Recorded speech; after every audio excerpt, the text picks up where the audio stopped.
Salvete omnes. We are continuing through the Nāvigātiō Sancti Brendani Abbatis, the voyage of St. Brendan the Abbot. And they have just sailed away from the island of Smiths, where Cyclopean blacksmiths are throwing giant masses of molten slag at them. And now they come to hell. Altera vero die apparuit illis mons altus in oceano contra septentrionem. So on the other day, a mountain appeared to them, a tall mountain appeared to them in the ocean against the north, not afar, non longe, sed quasi pertinues nubilas, but like it was through thin clouds, et valde fumosus erat in summitate, and it was very smoky in the summit. So I take this to be like it's there's like a smoky haze around the island, which is why it appears to them, and it's not afar off, but it's like it's through these thin clouds. Et statim rapidissimo curso ventus traxitilos ad litus iustum insulae, and at once the wind dragged them by a rapid course to the shore of the same island, usque dum navis recedit non longe a terra, where the ship settled not afar from the land. Erat namque ripa, irius magnae altitudinis, and there was a shore of it. The shore of it was of great altitude. Ita ut summitatem irius vix potuissent videre, so that the summit of it they could barely see, et coloris carbonis, and of the color of carbon, et mirae rectitudinis sicut murus, and of marvelous straightness like a wall. So they come to this island with a black wall that reaches very high. And of course, this stands in direct contrast to what we saw 2 chapters ago with the crystal column. That was this very clear, pure wall that, and the column went up to the heavens. You couldn't see the top. Here you can see the top, but yet it's still tall. Unus quidem quire mansit, ex tribus fratribus, qui subsecuti sunt sanctum Brendanum de suo monasterio. So one, the certain one who remained out of the 3 brothers who followed St. Brendan out of his monastery. So remember, we've got those 3 extra monks who came along, and 2 of them have already gone off to meet their fates. One stole something and was died, but repented beforehand and was taken to paradise. The other got to stay on the island of strong men, and this one's going to go to hell. So one of them, exelivet foras de navi, he jumped out of the boat, et coepit amburare usque ad fundamentum ripae, and he began to walk up until the foundation of the bank, or the bank of the beach.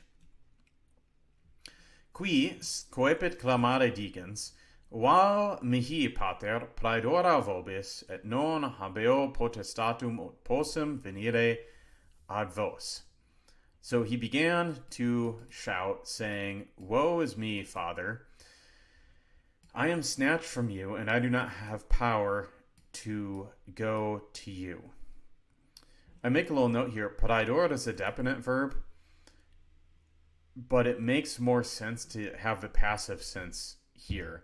Otherwise, it'd be like, I stole or I snatched from you, and I don't have power to come to you, which doesn't make as much sense, in my opinion. Now, it is possible that this is saying he stole something, and he's like the previous monk who stole something, but he's doing it without repentance. But I think that's not foreshadowed in the narrative at all. In the Aurea Vacua chapter, there's multiple statements about like, hey, this monk's being tempted to steal, and then he does steal, and St. Brendan calls him out for it, and we know what he stole and why he stole it. Whereas here, it's just a guy who jumps out of the boat. And one could speculate why that is on a historical basis. There is this thing where the navis recedit non longe a terra, so perhaps This man feels that the ship is going to run aground and sink, so he jumps off. Historically, it's a little unclear to me. Symbolically, I think this is an extremely clear thing. He goes apostate. The church, the boat represents the church, and you'll know everyone who stays with Brendan is safe. They'll reach good fates. But this man jumps out of the boat and then is sad. He's like, oh, I'm, kind of stuck. I jumped out of the boat. I apostatized. Now I'm on the very borders of hell, and there's nothing I can do about it. We continue. Fratres confestum navem reto a terra ducebat, et clamabant ad dominum dicentes. So the brothers immediately were leading the ship back away from the ground, the land, and were shouting to God, saying, Miserere nobis, Domine, miserere nobis. Have mercy on us, God, have mercy on us. Ad vero venerabilis pater cum suis sociis, and the venerable father with his associates, aspiciebat quomodo ducebatur infelix. We're seeing how the unhappy man, the monk who just jumped out, was being led a multitudine daemonem ad tormenta, et quomo incedebatur inter illos. How he was being led by a multitude of demons to torments, and how he was being burned amongst them, amongst the demons, atque dicebat, and was saying, Vai tibi fidi. So this is Saint Brendan saying, Vai tibi fidi, woe to you, son, because you received, quia recipisti, in vita tui, meriti talem finem, in your life of such a merited end. Now, there's a couple of things to think about with this paragraph. The first is that the behavior of the monks, their response to this, strengthens my interpretation that this is spiritually about someone apostatizing. Because what happens is the brothers are pulling the ship back and saying, have mercy on us, God, have mercy on us. They're not trying to drive the boat further into the shore and be like, hey, come on, back into the boat, we miss you. They're separating themselves from the man who removed himself from the boat. They're excommunicating an apostate, if you will. And what do we see? This man is immediately being led away by a multitude of demons to torments. And he's being burned amongst them. There's some interesting image here that, on a historical level, it seems like he jumped into a volcano. Like he jumped into a magma flow. Like he was saying, like, oh, I want out of this boat. I'm going to go onto that island. But he doesn't find actual solid ground. It's just lava that burns him alive. On a spiritual level, we see this in people's lives where they abandon God either through apostasy or never believing, and they're being burned by the torments of hell even before they die. You see this with many like celebrities who get into drugs and sexual sin and things like that, and you look at them and you're like, objectively, your life is very hellish, even though you're still alive. The demons have come up out of hell and are tormenting you already. You're already being burned by your sinful passions, even while you live. And then we come to Brendan's statement here, woe to you, child, because you received in your life of such a merited end, or the merits, such an end of merits. So there's a little ambiguity there. I'll just read my footnote here. This can be interpreted in two ways. The monk received his merited punishment in this life by being dragged alive to hell. Or this is an allusion to the rich man and Lazarus in Luke 16:25.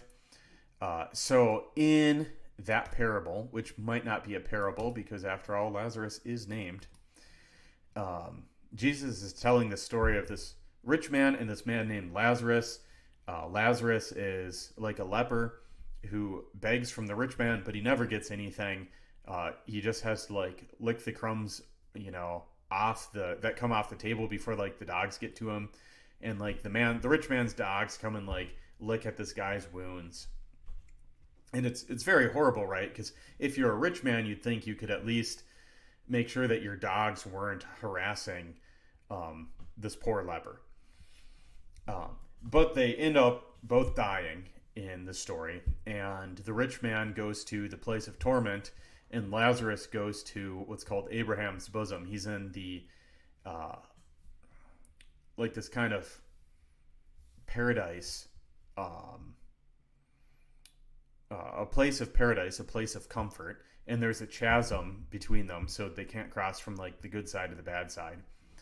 Anyhow, the rich man sees Lazarus, and he sees Abraham with him, and he's trying to get Abraham to either let him out of torment, or to have Lazarus dip his finger in water and bring it to him, or to have Lazarus go up and warn one of his brothers who's still living. And here's what Abraham has to say. Abraham said to him, "Son, remember that you received good in this life, and Lazarus similarly bad. Now he is consoled here, and you are tormented." So I say here, I'm partial to the second interpretation, that it's a biblical allusion, because we're not told of the crime that the monk committed. We're not told of any sins that he has. He just leaps outside. Two, the author would be familiar with the Bible, and these two constructions are similar. And C, it's the lack of a true faith in a religious life that damns both the rich man and the monk, because they both could avail themselves to eternal life, and they choose not to. Right? The rich man is an Israelite. He's got the temple. He's got the presence of God. He could be a believer in God, but he's not. And similarly, this monk jumps outside. We move on. Iterum aripuet ilos prosper ventus ad astralum plegam. Again, a prosperous wind snatched them or blew them to the southern coast. Cum autem aspixissent alonge reto illam insulam. And when they looked along far behind them, that island, viderunt montum discopertum a fumo. They saw the mountain uncovered with smoke, or uncovered from the smoke.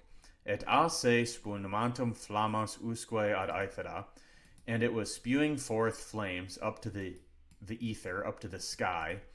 And etheram ad se iastem flammas respirantem, and again to itself breathing those same flames. Ita ut totus mons usque in mare unus rogus apparuisset. Thus the whole mountain appeared into the the whole mountain all the way into the sea appeared like one rogus. And a rogus is a funeral pyre. And the interesting thing to note here is this line with respirantum, and clearly this is describing like a volcano. The smoke's gone away, and they can see it. It shoots out flames up into the sky. The flames come back down, just like you see, bubbling lava coming out of a volcano. But I like this detail about how it breathes back the same flames in, because it makes it seem like a living being that's breathing out flames and smoke and breathes them back in again. And this very much fits Christian iconography, which often portrays the mouth of hell as like this giant sea creature, like the Leviathan imagery, where like hell's this living thing that's going to swallow you up. And they're taking kind of the idea of a volcano and being like, hey, this points to a higher spiritual reality. So that's that chapter. In the next chapter, we're going to meet Judas sitting on a rock in the middle of the Atlantic, and we learn a little bit more about how the hellish volcano works.